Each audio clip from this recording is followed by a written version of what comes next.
अगली बड़ी खबर आपको बता रहे खंडवा से, जहां पर हनुमंतिया पर्यटन स्थल जल महोत्सव में हादसा। हनुमंतिया में पैराग्लाइडर आसमान से गिरा, 2 पर्यटक गंभीर घायल, इंदौर किया गया रेफर। पिछले साल भी पैराग्लाइडर गिरने से 2 पर्यटकों की हुई थी मौत।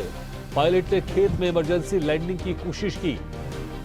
कंपनी के पास नहीं है पर्यटकों का बीमा, पर्यटन विभाग भी जानकारी देने से कर रहा इनकार। तो ये बड़ी खबर आपको बता रहे हैं। इस खबर पर ज्यादा जानकारी के लिए बात करते हैं खंडवा से संवाददाता देवेंद्र जायसवाल से। देवेंद्र, विस्तार से बताइए कैसे हादसा हुआ।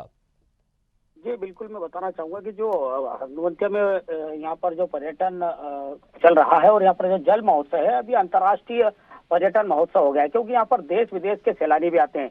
लेकिन जो कल एक हादसा हुआ है, कल शाम को एक पैराग्लाइडर जो है आसमान में जब उड़ रहा था, तो वहाँ पर उसमें कुछ खराबी आई और वो जो है नीचे आकर गिर पड़ा। उसको लैंडिंग करने की भी कोशिश की पायलट ने, लेकिन बड़ी मुश्किल से वो नीचे आकर गिरा और क्षतिग्रस्त भी हो गया। उसमें बैठे जो पर्यटक थे अतुल चौबे, वो घबरा गए। उनको किसी तरह से वहां पर बाहर निकाला गया। उनको चोटें आई थी, वो बहुत बुरी तरह से घबराए हुए थे और उनके साथ एक अन्य पर्यटक था जिनको यहाँ से फिर रेफर कर दिया गया। खास बात मैं बताना चाहूंगा कि अंतर्राष्ट्रीय जल महोत्सव में जिस कंपनी को सन डेजर्ट नाम की कंपनी है इंदौर की, उसको यहाँ पर यह ठेका दिया गया है। लेकिन यहाँ पर थर्ड पार्टी बीमा, जो पर्यटकों का बीमा होना चाहिए, वो भी कोई बीमा यहाँ पर नहीं है। इसके अलावा जो नावें चलती है, उन नावों में भी जो सवार लोग हैं जान हथेली पर लेकर यहाँ पर जो है नौका विहार करते हैं, लेकिन उनका भी कोई बीमा किसी तरह का नहीं होता है। मैं बताना चाहूंगा कि पिछले वर्ष यहाँ पर पैराग्लाइडिंग करते समय 2 लोगों की मौत हो गई थी, एक बड़ा हादसा हुआ था, लेकिन उससे कोई सबक नहीं लिया गया है और यहाँ पर एक बार फिर ये हादसा हुआ है। इसमें गनीमत ये है कि किसी की जान नहीं गई, लेकिन वो लोग गंभीर हुए हैं। और यहाँ पर पर्यटक जो है आगामी 31 दिसंबर से लगाकर 5 जनवरी तक के सारे बुक हैं कॉटेज और बड़ी संख्या में पर्यटक आ रहे हैं, लेकिन प्रशासन इस ओर कोई ध्यान नहीं दे रहा है। बड़ी बात यह है कि पर्यटन विभाग से भी जब हमने बात करने की कोशिश की, तो उनके अधिकारी को जब हादसे की बात पूछने की कोशिश की, तो वो फोन काट देते हैं।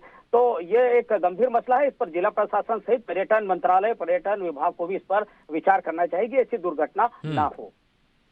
देवेंद्र, लेकिन क्या यहाँ पर चीजें सामने आ रही है कि जिसके वजह से ये हादसे हो रहे हैं? पिछले साल आपने कहा यहाँ पर जो हादसा हुआ था उसमें 2 लोगों की जान चली गई थी, तो क्या वजह सामने आ रही है? जो इस्तेमाल किया जा रहा है मशीन या जो सामान, क्या वो पुराना हो चुका है, खराब हो चुका है, या फिर जो वहां पर मौजूद रहते हैं, ट्रेनर मौजूद रहते हैं, जो वहां पर ये सारी गतिविधियों का आयोजन करते हैं, वो इतने ट्रेन नहीं है कि उसको सही तरह से उनको पर्यटकों को लेकर पैराग्लाइडिंग नहीं करवा पाते, इसके चलते ये हादसा हो रहा है?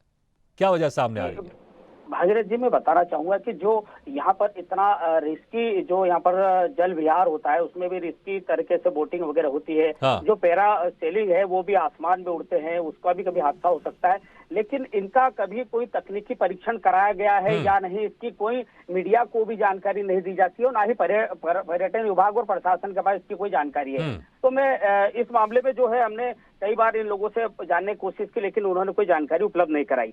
फिर दूसरी बात यह है कि अगर कोई हादसा हो जाता है, वहां पर चिकित्सक का स्टाफ होना चाहिए। कोई इनका स्टाफ मौजूद नहीं है। वहां से लगभग 25 किलोमीटर दूर मूंदी आकर जो है वहां पर लेकर आते हैं हॉस्पिटल में। जब तक पर्यटक के साथ कुछ भी हो सकता है, जैसे कि पिछले साल देखने में आया कि 2 लोगों में से एक की मौके पर मौत हो गई थी, दूसरे की अस्पताल आते समय मौत हो गई। तो इन मौतों का आखिर जिम्मेदार कौन होगा? अगर कंपनियां भारी भरकम यहाँ पर पर्यटकों से राशि ले रही है, उन लोगों से मनमाना शुल्क वसूला जा रहा है, तो क्या उनको जो है यहाँ पर इस तरह के कर्तव्यों में शामिल होने के लिए, इस तरह के लेके उनकी जान जोखिम में रहे, इसके लिए कोई भी व्यवस्था प्रशासन या की संबंधित कंपनी द्वारा नहीं की गई है? तो एक बड़ा सवाल खड़ा होता है कि इसको लेकर प्रशासन के साथ यहाँ की इन कंपनियों पर भी इस तरह की कुछ न कुछ सख्ती होना चाहिए और अगर ऐसे हादसे होते हैं तो इनको बैन किया जाना चाहिए। और सबसे बड़ी बात यह है कि अगर आपने यहाँ पर किसी का थर्ड पार्टी बीमा भी नहीं कराया है और नियमों को दरकिनार करते हुए आप जब ये सब कर रहे हैं, तो फिर आपको इसकी इजाजत किसने दी है? बिल्कुल सही बात है। सवाल यहाँ पर यह है कि आप, बहुत अच्छी बात है, एडवेंचर स्पोर्ट्स का आयोजन किया जा रहा है, लेकिन पूरी सुरक्षा के साथ इसका आयोजन किया जाना चाहिए। देवेंद्र, बहुत बहुत शुक्रिया इस तमाम जानकारी के लिए। तो एक बार फिर से हादसे में कुछ लोग घायल हो गए गंभीर रूप से। गनीमत ये रही कि पिछले बार की तरह जो हादसा हुआ था उनमें जिन 2 लोगों की जान गई थी, वैसा हादसा इस बार नहीं हुआ। लेकिन यहाँ पर आयोजकों को ध्यान देना चाहिए, शासन को, प्रशासन को भी ध्यान देना चाहिए कि एडवेंचर स्पोर्ट्स होने चाहिए, लेकिन ये ध्यान रखा जाए कि सुरक्षा के साथ हो। अगर किसी तरह का हादसा होता है तो उससे कैसे बचा जा सकता है, ताकि जो पर्यटक वहां पर आते हैं उनकी ना मौतें हों, ना वो घायल हो। इस ओर ध्यान देने की जरूर आवश्यकता है।